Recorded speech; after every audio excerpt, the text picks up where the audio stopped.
They're not judgmental, they don't judge anybody. And people just get a sense of confidence and just overall joy from working with horses.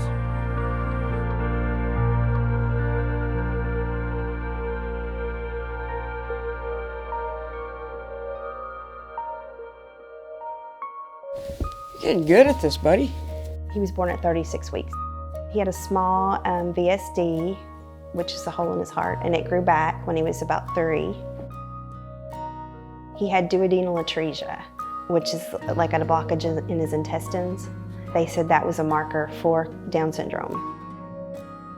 He had the surgery for his duodenal atresia at like 2 days after birth. And he also was diagnosed with autism, and he also has a diagnosis of OCD, which kind of surprised us, but he definitely has it. Oh, he's hitting it really good.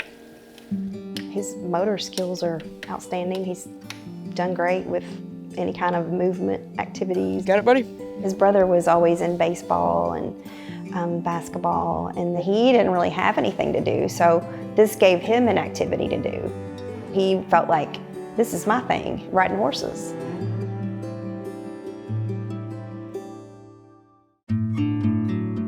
Nice, Macy, remember to keep your heels down and your hands closed around the reins, okay?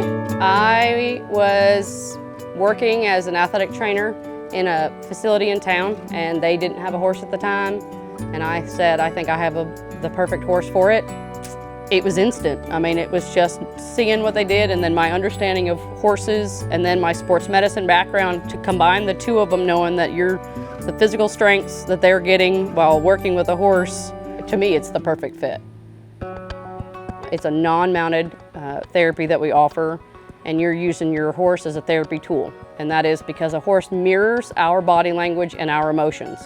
We have children that are on the autism spectrum. We have children and adults that have Down syndrome.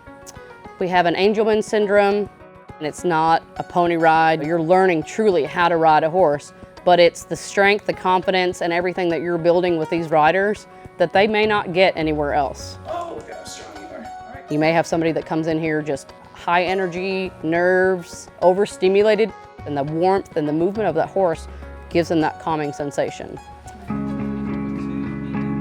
His communication skills are not typical of a regular kid who has Down syndrome. Being able to get him to communicate and be more social is a big goal of ours. He has Down syndrome and he's on the autism spectrum, so to have both is very rare. They helped him get on the horse, and I think after that first time he was just like, wow, this is so cool. And he pets the horse, and he'll feed the horse when he's finished, and he used to kiss it. I don't think he's kissed this one. He becomes a little bit more social than usual. Some of these kids don't even ride bikes. They don't have the balance. They just cannot coordinate it. And they get on this horse and they've learned to ride, to steer their horse, to whoa, to go, to put on the saddle, to lead it around the arena. I mean, these kids are like, I'm grooming this huge animal. I'm riding this huge animal. I'm doing this all by myself. It seems like he really wants to communicate with other people. It gives them a little more empathy, and that definitely helps.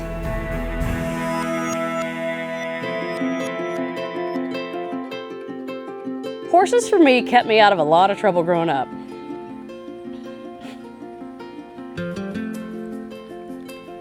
If it wasn't for horses, I probably would have gone down a different road. I dealt with depression and eating disorders, just lack of confidence. Anytime I was emotional, I could go out into the paddock and my horses would pick up on that, come to me. If I just had a rough day, I'd go out to the barn and I just spent time with my horses. They didn't judge, they didn't say anything that I didn't want to hear, there was no bullying, that kind of stuff. I can't imagine not having horses in my life. And that's why I came back to this, because my career was taking me away from horses. There was just an empty spot in me, so I went back to working with horses. And to see these smiles and the things that these adults and children, the progress that they make with just 1 day a week is just unreal. They're used to being around other kids with disabilities. They know how to handle them. They don't look at them like they're different. They really just try to treat them like anybody else. and they take them where they're at. If the child's not talking, but that's fine. Come on, get on the horse and we'll work with you. It gets hot, it gets tiresome, it's hard on your bodies if you're walking around all day, but we remember why we're doing it and the passion that we're doing it for. To see the smiles and the love that these kids have when they hug their horse, when they hug their volunteers, we're family.